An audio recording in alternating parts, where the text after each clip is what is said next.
नमस्कार प्रिय दर्शकों, मैं हूं एस्ट्रोलॉजर रवि गुप्ता और स्वागत करता हूं मेरे चैनल पे। प्रिय दर्शकों, आज मैं जो आपको जानकारी दूंगा, मैं बताऊंगा कि धनु राशि वाले आपके जीवन में जो शनि की साढ़े साती चल रही है ये कब समाप्त होगी।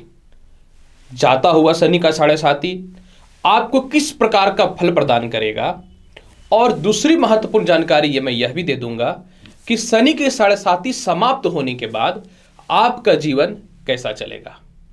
संपूर्ण जानकारी आपको देने से पूर्व मैं आपको यह बता दूं कि 29 जनवरी से लेकर के 3 फरवरी तक मैं दिल्ली में रहूंगा। आप चाहें तो मेरे से मिल करके पर्सनली जन्म पत्रिका यानी हॉरोस्कोप प्रेडिक्शन करा सकते हैं।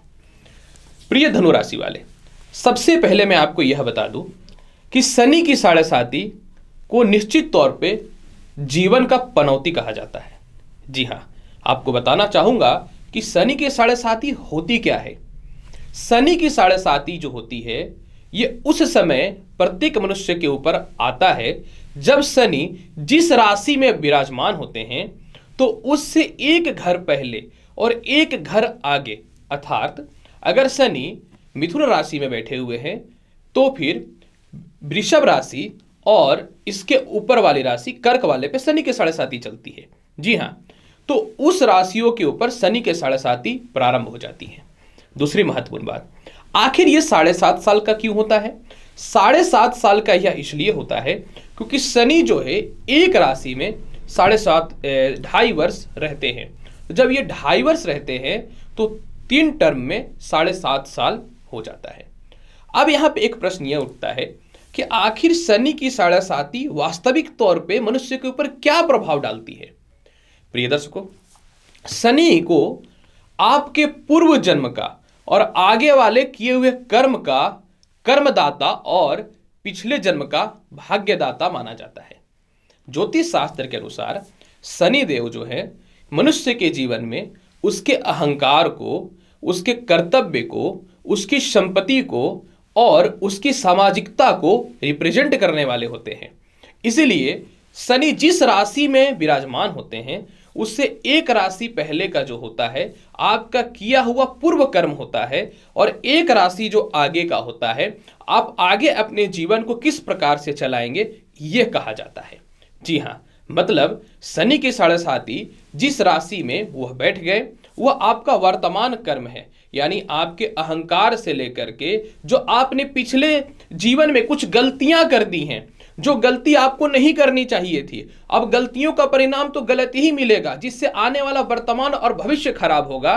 तो ये मनुष्य के जीवन में कष्ट के रूप में, क्योंकि शनि देव न्यायाधीश हैं, मनुष्य को इस प्रकार से बनाते हैं कि तुम अपने जीवन में जो पूर्व गलती किए हो बीते हुए समय में उस गलती को दोबारा मत दोहराओ, और उस गलती के कारण जो अपने भविष्य को तुमने खराब किया उस भविष्य को किस प्रकार से सुधारना है। इसीलिए शनि की साढ़े साती मनुष्य के जीवन में पनौती के रूप में जरूर आती है, लेकिन बहुत कुछ सिखाने के लिए भी आता है। धनु राशि वाले, आपके जीवन में भी शनि की साढ़े साती यही सब लेकर के आया।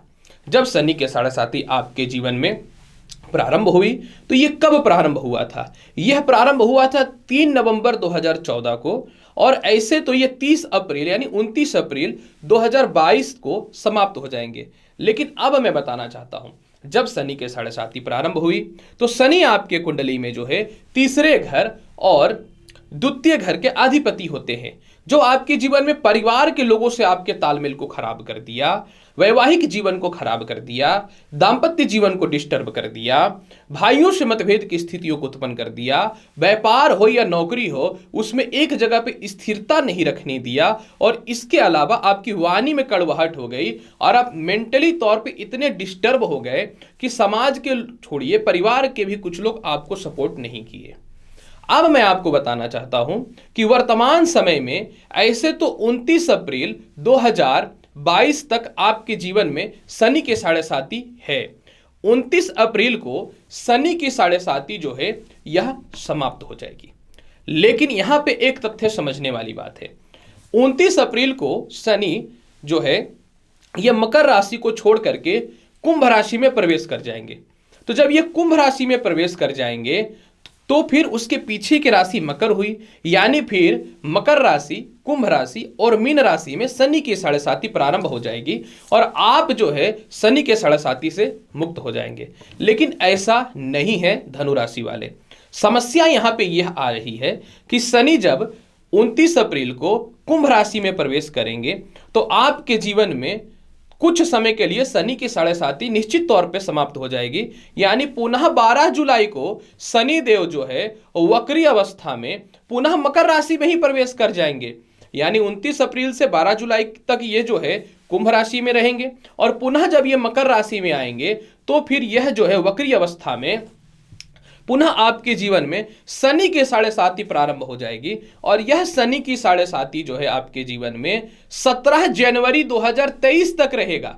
बहुत कम संजोग ऐसा देखने को मिलता है कि इंसान के जीवन में शनि की साढ़े साती समाप्त होने के पश्चाताप भी पुनः प्रारंभ होती है। ऐसा बहुत कम देखने को मिलता है, बहुत ही कम, बोल सकता हूं ना के बराबर देखने को मिलता है।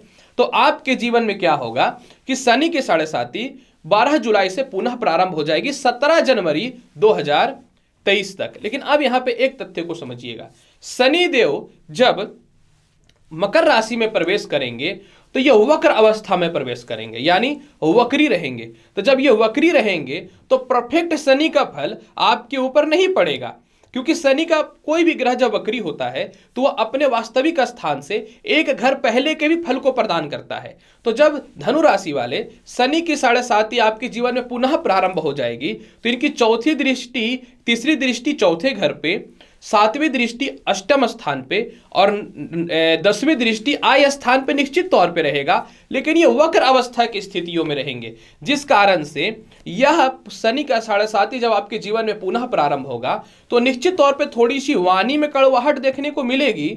थोड़े पैसे आपके कहीं इन्वेस्ट के तौर पे फंस सकते हैं और हल्का परिवार से मतभेद हो सकता है। लेकिन यह शनि के साढ़े साती वक्री शनि जाते जाते आपको लाभकारी फल भी देगा, परोपकारी भी बनाएगा।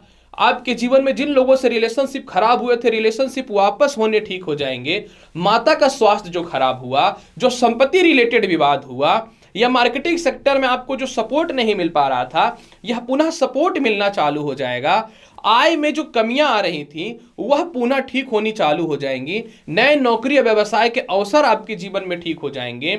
ससुराल पक्ष से जो मतभेद हुए, झूठे आरोप में जो आप फंसे, यह समस्याएं तो दूर हो जाएंगी। खास करके धनु राशि वाले जो लोग ऐसे वैवाहिक जीवन में फंसे हुए थे जिनका डिवोर्स वगैरह नहीं हो पा रहा था, ऐसी स्थितियों में थे कि एकदम फंस करके रह चुके थे, डिप्रेस्ड, परेशान हो रहे थे, कलेश हो रहा था, तो आपको इन चीजों से भी जो है पुनः पूर्ण रूपेण मुक्ति मिल जाएगी शनि के साढ़े साती समाप्त होने के दरमियान में।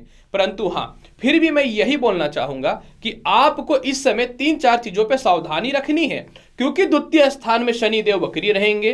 तो आपको क्या करना है, किसी भी सिचुएशन में धन संचय करना है, मित्रों से या लव रिलेशन में मतभेद नहीं करना है, वाणी पे पूर्ण रूपेण नियंत्रण रखना है, अपनी गुप्त बातें दूसरों को नहीं बतानी है और इसके अलावा जो है मानसिक शांति बना करके रखना है।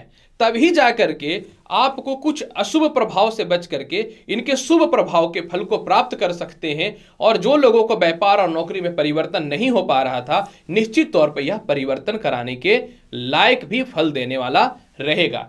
यानी धनु राशि वाले, मैंने आपको बहुत ही स्पष्ट तौर पे बताया कि शनि की साढ़े साती जो है जाते जाते आपको क्या फल देगा और कब एक्चुअल में समाप्त होगा। फिर भी शनि के फल को बहुत ही बेहतर और अच्छा बनाना चाहते हैं तो आपको क्या करना चाहिए धनु राशि वाले? शनि के फल को बेहतर बनाने के लिए प्रत्येक दिन शाम में अपने फेस को पश्चिम दिशा की ओर करके ओम सम शनिचराय नमः मंत्र का 108 बार जाप करना चालू कर दीजिए, लेकिन रात्रि के समय पे 7 से 9 बजे के मध्य में। इसके अलावा शनिवार के दिन सुंदरकांड का पाठ अवश्य करिए। स्टील की कटोरी में जो है सरसों तेल डाल करके अपनी फेस को उसमें दे करके छाया दान करिए।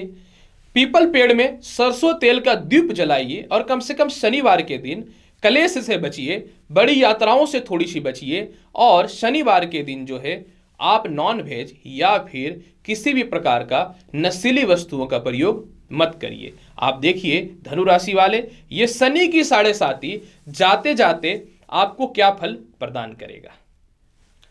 तो प्रिय धनु राशि वाले, आपके जीवन में एक्चुअल में शनि के 7.5 कब समाप्त होगी और जाते जाते क्या शुभ फल प्रदान करेगा, इसकी संपूर्ण वृत्तांत जानकारी मैंने आपके समक्ष प्रस्तुत किया है। तो उम्मीद करता हूं कि बताई गई जानकारी से आप पूर्ण रूपेण संतुष्ट होंगे। तो आप मेरे चैनल पर नए हैं, चैनल को लाइक करिए, शेयर करिए, सब्सक्राइब करिए। मिलूंगा अगली वीडियो में और महत्वपूर्ण और ज्ञानवर्धक जानकारी के साथ। तब तक के लिए नमस्कार, अच्छे से रहिए, धन्यवाद।